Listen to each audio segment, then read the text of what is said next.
What's good, everybody, and welcome back to the channel. Hit that like button, because today, oh man, we've got one of the craziest mysteries WWE has dropped in years. CM Punk was brutally attacked at Survivor Series 2026 by a mysterious masked man, and nobody knows who he is. But trust me, after watching this footage frame by frame, after digging into clues, after looking at the history and the rumors and the booking patterns, there are some real possibilities we gotta talk about. So y'all check out this intro, and when we get back, we chop it up.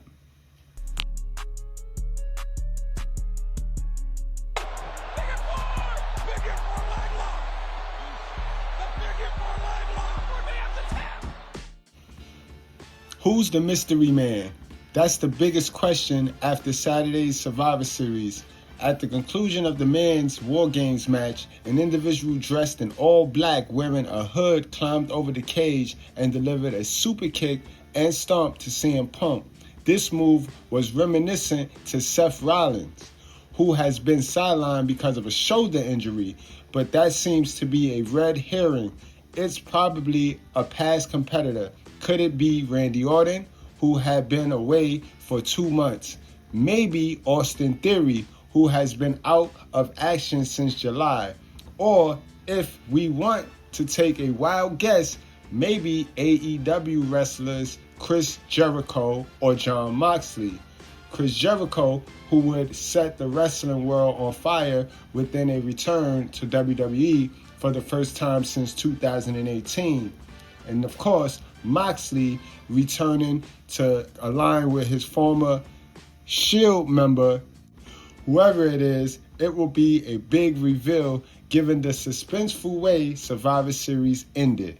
Now, I know I'm not the only one that saw posts go around yesterday talking about they were going to reveal this mystery man on Monday Night Raw.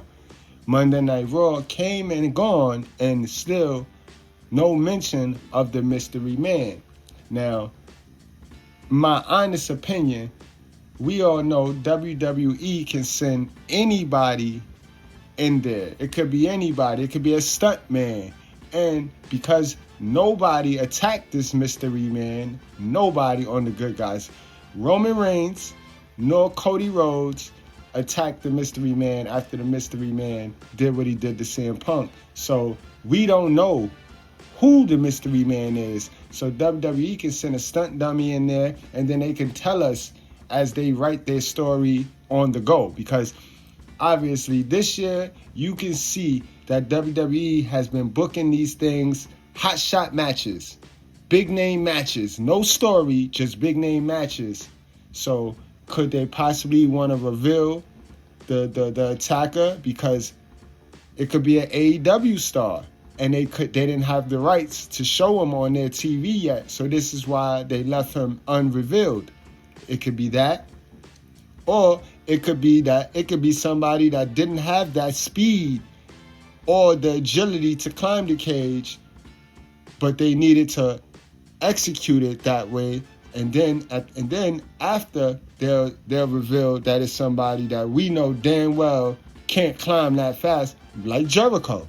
We know Jericho is up in age, so we know damn well that that man climbed that cage really, really quick, got in, got out, and was gone. And I hope this is not Ron Killings, yo. This is a page right out of R-Truth book. If this masked man is revealed to be R-Truth or Ron Killings, yo, WWE, you're gonna lose a follower. Well, let's break this thing down, guys. The obvious choice, and what you're gonna see a lot of people talking about, is Austin Theory. And Austin Theory haven't been in action since July. So this will be a great way to reboot Austin Theory's character by putting him into this division. And keep in mind, he don't necessarily have to be in with the Vision. This could be a direct order coming from his relationship with Seth, because we know he had a relationship with Seth. He actually was in one of Seth Rollins' fractions. I'm not even going to mention the fraction name because they were trash. But he was a part of Seth Rollins' fraction, along with Buddy Matthews, if you guys can remember. And maybe he took the order and said, you know what? Since Seth want to make CM Punk life a living hell, let's just let me do this favor for you. Maybe Austin said, let me do a favor for you. Now, the reason why me personally don't like that idea, that it's Austin Theory, is because in any event, Seth Rollins was taken out by Braun Breaker. So let's say Seth Rollins did tell Austin Theory to go in there and execute that on CM Punk. That would be helping Braun Breaker, the person that actually took him out. Remember, Seth Rollins was written off TV by Braun Breaker, guys. So I don't think Austin Theory will have any association with Seth Rollins. But then we have Paul Heyman saying that he's not guilty of that. So he had nothing to do with it, which I think is a lie. So that's the Austin Theory thing.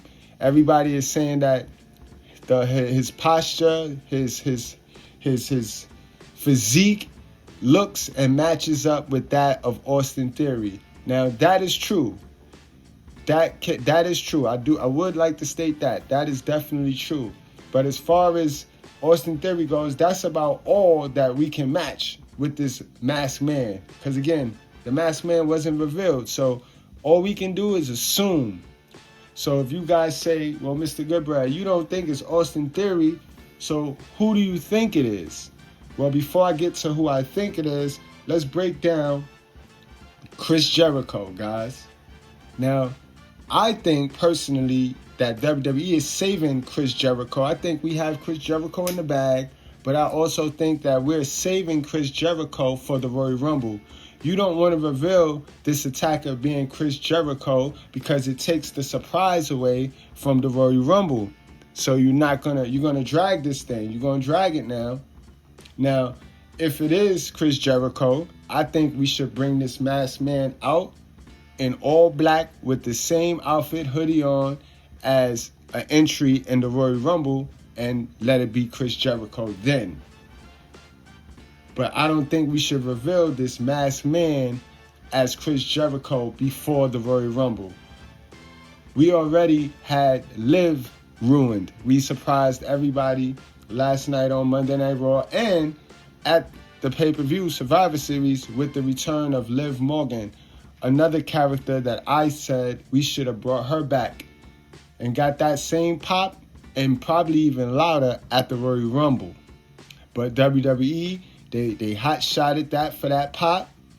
They booked themselves in the corner with the John Cena tournament and then having John Cena win the Intercontinental Championship. So we know when WWE booked themselves in the corner, they do outlandish things, much similar to what they did in that Fatal 4-Way with Seth Rollins, CM Punk, Jey Uso, and LA Knight. Remember, they backed themselves in the corner and they used Becky Lynch to get them out of that corner. So WWE is not shy from doing outlandish things when they book themselves into a corner.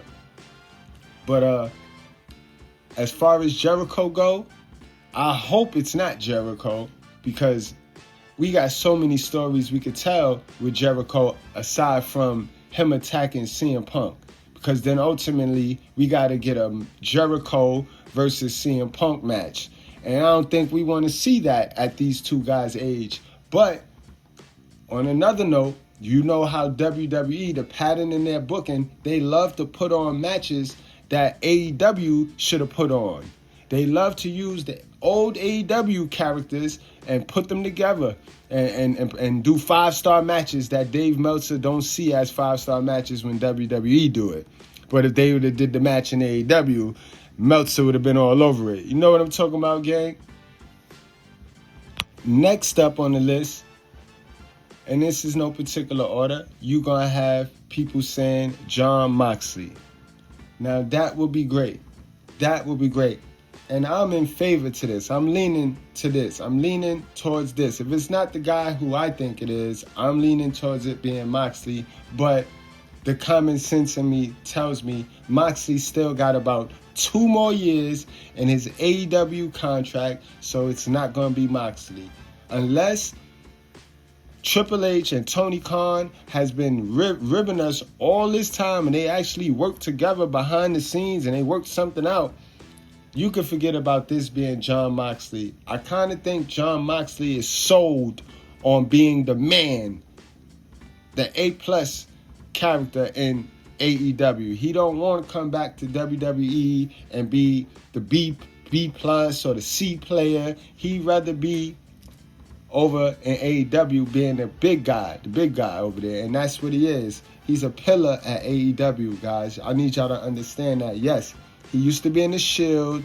He used to rock with WWE, but the man is now certified AEW. So it's okay to wish, it's okay to hope, but don't make yourself look crazy. You know what I mean? Don't go repeating what you hear. You know what I mean? This is why we watch. This is why we watch the sport, guys. But I doubt that it's Jon Moxley. I mean, if it is Jon Moxley, the story is there. The story writes itself. The Shield as a whole have history with CM Punk. And this will explain why they chose CM Punk to attack, not Cody, not Roman, not any of the Usos. So it'll all make sense. But again, if this is Moxley, that just pushes Braun Breaker down in the card now, because Moxley is going to have to main event. He's going to have to headline something. Right now, all roads lead to Braun Breaker winning the World's Heavyweight Championship, because I'm sure they had that written. He was supposed to turn on Seth, similar to the Evolution, how Randy Orton and Batista won the Royal Rumble, and then he picked Triple H, even though they were on the same team. Something similar was going to go down if Seth wouldn't have got hurt. Because remember, Seth would have been the champion at this point. Then Braun Breaker could have won the Royal Rumble, and he could have chose Seth. And it'd have played out. We'd have got the vision split right there. But because of Seth's injury, we had the hot shot, the angle. Now we have, because Braun Breaker did pin CM Punk at the Survivor Series, we have Braun Breaker, the number 1 contender, and that's before the Royal Rumble, and that's before WrestleMania. So it's more likely that Braun Breaker will be taking that title from CM Punk. And on another note, guys, hit that like button. CM Punk is reported to miss Monday Night Raw last night because, rest in peace to his pup, his dog, Larry. Larry passed away. So that's why CM Punk missed Raw last night. And if they want to, they could play on this, and that could be the reason why he lose the title, because, you know, your pets, and when you don't have kids, your pets take on the role of your kid. You know what I mean? And a lot of people, they take it hard when they lose a pet. So we can play on this. This wouldn't be the first time Larry was mentioned on WWE TV and in their storylines. So I like to say that. But getting back to Jon Moxley, I highly doubt this is Jon Moxley. Although in the pictures, the boots, the ring, the posture, it all matches. It all lines up. The boots that the attacker have is similar to a pair of boots that Moxley is seen wearing. So this is why we watch, guys. And last but not least, I'm going to give y'all who I think it is and who I want it to be, just because of an up-close picture. In the up-close picture, it looks like the masked man is of color. So if that's the case, with the speed and the agility, I'm going to go with Montez Ford, guys. I think this is Montez Ford. And we know that Montez Ford recently was working on the heel turn. He was working on not just the heel turn. He's about to go solo, guys. Montez Ford is about to dip his hat in the solo rankings. So I think that'll be a great solo debut for Montez Ford.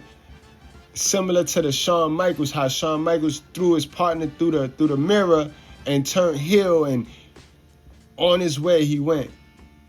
This will be real impactful if this is a debut of a character like Montez Ford. Now we just got to come up with the reasoning. Are we gonna put Montez in the division group, because he can be seen as a future main eventer, a future champion, especially if he's solo. But we just got to make it make sense if we're going to say that it's Montez. Definitely, I will put him with Heyman.